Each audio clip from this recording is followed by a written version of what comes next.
अस्सलामुअलैकुम। आज की हमने इस वीडियो के अंदर डिस्कस ये करना है कि केमिस्ट्री 10th क्लास का इंट्रोडक्शन को हम देखेंगे। सबसे पहले इसकी कोर्स आउटलाइन है जिसके अंदर हमें स्टेट ऑफ मैटर को देखने को मिलता है। उसके अलावा इलेक्ट्रोकेमिस्ट्री है, स्टेक्योमेट्री है। उसके अलावा हमारे पास रिएक्शन काइनेटिक्स, साल्ट वगैरह, नाइट्रोजन, सल्फ़र, ऑर्गेनिक केमिस्ट्री के हवाले से भी है, वाटर है, और उसके अलावा हाइड्रोकार्बन्स हैं, मोनो हाइड्रोक्सी अल्कीन है, carboxylic acid, biochemistry, polymers, plastic वगैरह है। सबसे पहले अगर हम पहला चैप्टर स्टेट ऑफ मैटर्स को देखेंगे ना, तो इसके अंदर हमारे पास जो, अगर आप इंट्रोडक्शन में गौर से देखें तो इसमें इंटरनल एनर्जी को हम देखेंगे, मेल्टिंग एंड बॉइलिंग पॉइंट और फ्रीजिंग पॉइंट को हम देखेंगे। उसके अलावा वाइपोरेशंस को हम देखेंगे कि कैसे मॉलिक्यूलर वाइपोरेशन होते हैं। उसके अलावा काइनेटिक पार्टिकल्स के अंदर जो एनर्जी होती है, वो गैडोज law, Charles law, Boyle's law. फिर उसके अलावा हम इसके अंदर एक्सटर्नल प्रेशर्स वगैरह को देखेंगे। उसके अलावा हम इसमें मॉलिक्यूलर मास वगैरह के हवाले से उनका डिफ्यूजन रेट देखेंगे और सब्लिमेशंस की एप्लीकेशंस को डिस्कस करेंगे, ठीक है। और इसके अलावा हम इसके अंदर काइनेटिक पार्टिकल की थ्योरीज को डिस्कस करेंगे। अच्छा, उसके बाद फिर हम नेक्स्ट जाते हैं आगे। इस चैप्टर के बाद नेक्स्ट चैप्टर नंबर 2 पे जाते हैं। तो चैप्टर नंबर 2 के अंदर जो हमारे पास है, तो उसमें है हमारे पास स्टेक्योमेट्री। अच्छा, तो इसमें हमारे पास जो मेन चीज़ों को स्टडी करना होता है वो है मोल्स को, मोलर वॉल्यूम्स को। उसके अलावा मोल और मैस का आपस में रिलेशन, और वॉल्यूम, मोलर वॉल्यूम का मोल्स के साथ रिलेशन। उसके अलावा हम इसके अंदर मेन चीज़ फाइंड करते हैं कि बताएं जी उनका आपस में एम्पिरिकल फार्मूला और मॉलिक्यूलर फार्मूला का क्या रिलेशन है, यील्ड वगैरह, परसेंटेज यील्ड्स, लिमिटिंग रिएक्टेंट। और उसके अलावा हम इसके अंदर चीज़ों को फाइंड करते हैं, यूनिट्स फाइंड करते हैं मैसेस वगैरह के। तो ये एक काफ़ी दिलचस्प चैप्टर है जो केमिस्ट्री का, और बड़ा ही इसके अंदर जो है ना सीखने को मिलता है। रिलेशंस हम इसके अंदर देखते हैं चीज़ों के। अच्छा, उसके बाद हम नेक्स्ट अगले चैप्टर पे जाते हैं। तो उस नेक्स्ट चैप्टर में हम देखते हैं इसके नेक्स्ट चैप्टर की तरफ मूव करते हैं। नेक्स्ट चैप्टर है जी हमारे पास इलेक्ट्रोकेमिस्ट्री। इलेक्ट्रोकेमिस्ट्री में सबसे मेन चीज़ ऑक्सीडेशन और रिडक्शन देखनी होती है, और उसके बाद फिर इसके अंदर हमने ऑक्सीडेशन नंबर काफ़ी फाइंड करने हैं। फिर ऑक्सीडाइजिंग और रिड्यूसिंग एजेंट हमने इसमें देखना है, और उसके अलावा हमने इसके अंदर देखना है ऑक्सीडेशन नंबर से मोनोटॉमिक आयंस के ऊपर क्या इफेक्ट है। फिर हमने इसमें रिडोक्सी इक्वेशन, बेल्सिंग इक्वेशन के हवाले से भी कैथोड, एनोड और इलेक्ट्रोलाइसिस वगैरह के अंदर देखना है। उसके अलावा फिर आयन एक्सचेंज के हवाले से भी देखना है। फिर फ्यूल सेल जो बेसिकली स्पेस व्हीकल्स में इस्तेमाल होते हैं उसमें, फिर उसके एडवांटेज डिसएडवांटेज के हवाले से देखना है। फिर कुरैयंस जंग लगने का अमल और उसको ठीक करने के लिए प्रिवेंशन उसकी देखनी है, इलेक्ट्रोकेमिस्ट्री। फिर उसके अलावा इलेक्ट्रोप्लेटिंग वगैरह है, ठीक है। उसके अलावा हमने इसके अंदर ये चीज़ें देखनी है कि लाइक इलेक्ट्रोड सेल जो होता है उसके हवाले से हमने देखना है कि किस तरीके से वो काम करता है, और वोल्टेज के हवाले से देखना है कि वोल्टिक सेल और जो है इलेक्ट्रोलाइटिक सेल्स के क्या हवाले से रिलेशंस हैं। अच्छा, उसके बाद हम जब नेक्स्ट चैप्टर पे चलते हैं तो इसमें हम देखेंगे, नेक्स्ट चैप्टर मूव करते हैं हम आगे। तो इसमें हमारे पास नेक्स्ट चैप्टर आ रहा है, तो उसकी तरफ हम देखते हैं, एक्सरसाइज है। और अच्छा, अगला चैप्टर हमारा है रिएक्शन काइनेटिक्स, जिसमें सबसे मेन चीज़ हमने कुलैयन थ्योरी को देखना है। अब रिएक्शन काइनेटिक्स में पार्टिकल की कुलैयन थ्योरी पता होगी तो हम उसकी काइनेटिक एनर्जीज के हवाले से बात करेंगे, कैटालिस्ट के हवाले से बात करेंगे। तो उसके अलावा उसका रिलेशंस देखेंगे कि किस तरीके से टेम्परेचर वगैरह का, या उसके अलावा कंसंट्रेशन का क्या इफेक्ट आता है, पैरामीटर्स देखेंगे। उसके अलावा ख़ास तौर पे हम इसके अंदर जो चीज़ डिस्कस करेंगे वो ये है कि कुलैयन थ्योरी पे फैक्टर कौन से इफ़ेक्ट करते हैं। और उसके अलावा हम इसको देखेंगे कि इंडस्ट्री में इनकी डिटरमाइन करेंगे कि ट्रांसपोर्टेशन वगैरह, प्रोडक्शन या हार्वेस्टिंग वगैरह के आइडियाज़ को लेके क्या रोल है। अच्छा, उसके बाद फिर हम नेक्स्ट चैप्टर पे चले जाते हैं। तो नेक्स्ट चैप्टर में जब हम जाते हैं तो वो हमारे पास है साल्ट। अब साल्ट के हवाले से बेसिकली हमें इलेक्ट्रोस्टैटिक अट्रैक्शन की पता चलता है। NaCl है तो लाइक वो नमक है, तो पॉजिटिव नेगेटिव। तो इसमें इलेक्ट्रोस्टैटिक फोर्स ऑफ अट्रैक्शन जो देखेंगे कैसे नमक में Na कहाँ से आया और Cl कहाँ से आया। डेफिनेटली NaOH से आया, और Cl जो HCl से Cl आया, तो वो NaCl किस तरह एसिड बेस की दोनों की रिएक्टिव पॉजिटिव और नेगेटिव आपस में अट्रैक्शन मिलती हैं। फिर इसमें साल्ट के मेल्टिंग पॉइंट्स के हवाले से लाजमी लेटस उनकी एनर्जीज़ होती हैं, उनको डिस्कस करना है। एक्वस सोल्यूशन के साथ उनका क्या कंडक्टर देते हैं, इंसुलेटर होते हैं, कैसे होते हैं। जैसे हार्ड फॉर्म में NaCl जो है वो एज आ जो है ना नॉन कंडक्टर होता है, जबकि सोल्यूशन की फॉर्म में कंडक्टर होता है। फिर उसके अलावा डिफरेंट साल्ट की सोलिबिलिटीज़ देखेंगे।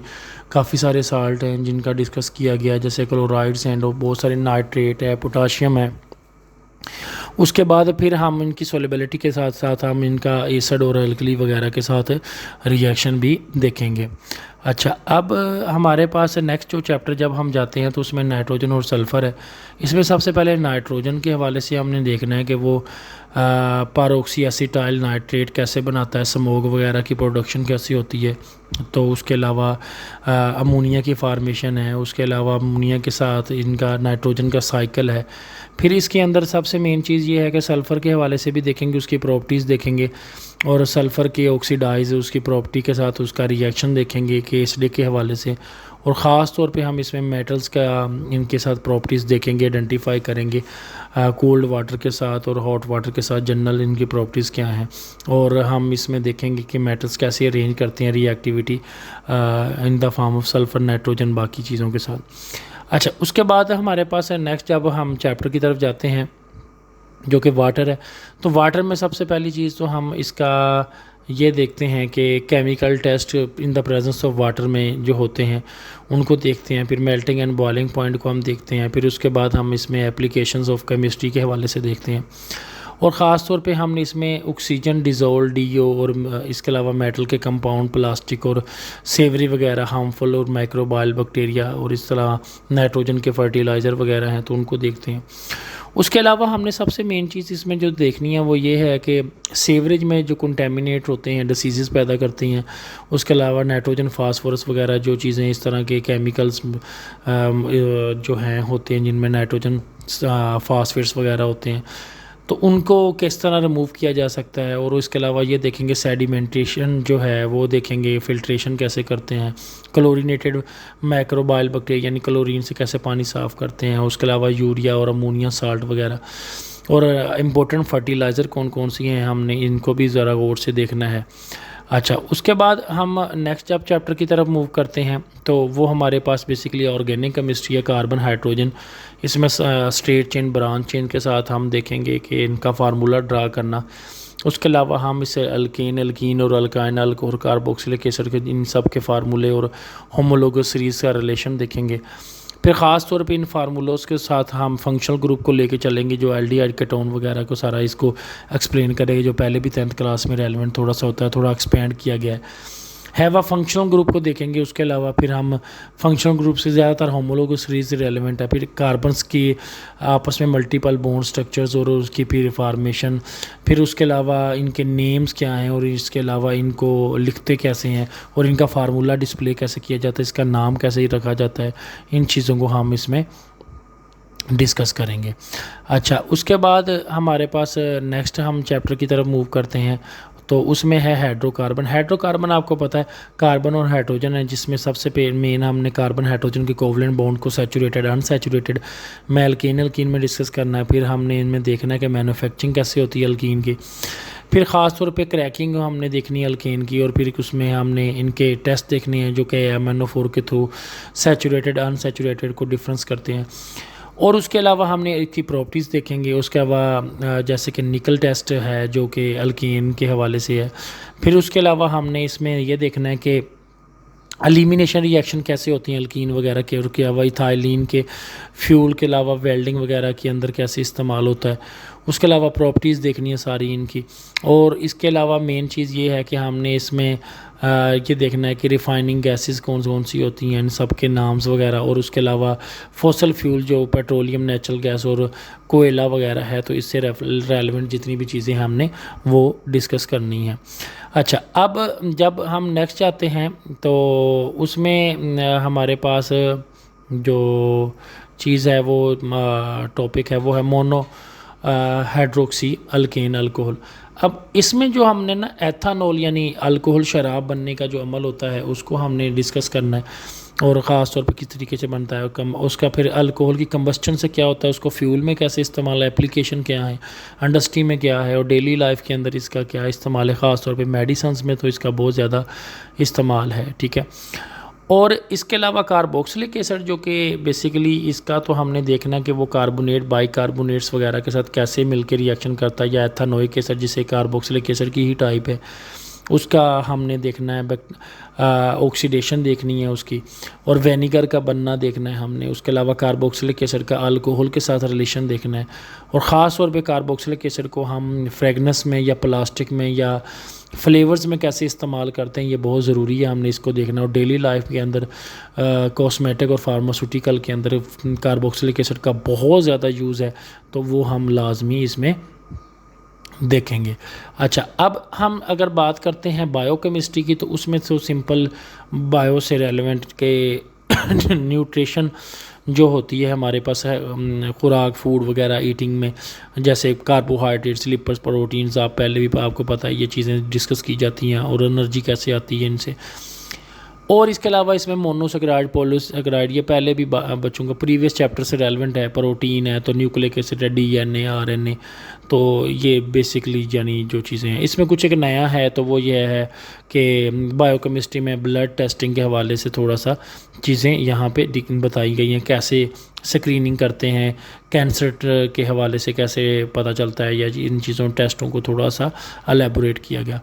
पॉलीमर एक प्लास्टिक की चीज़ है जिसको सबसे पहले देखते हैं कि प्लास्टिक यानी पॉलीमर जिसे हम कहते हैं वो कैसे बनता है, किस छोटे यूनिट से बना है और कितनी तरह की है, यानी रिपीटिंग यूनिट्स लाइक कंडेंसेशन है या एडिशन, दो टाइप्स होती हैं। फिर उसके अलावा ख़ास तौर पे उसे ये बताता है कि किस तरह ये आपस में मिलके जो है पॉलिस्टर बनाता है, यानी जो आजकल कपड़ा बन रहा है।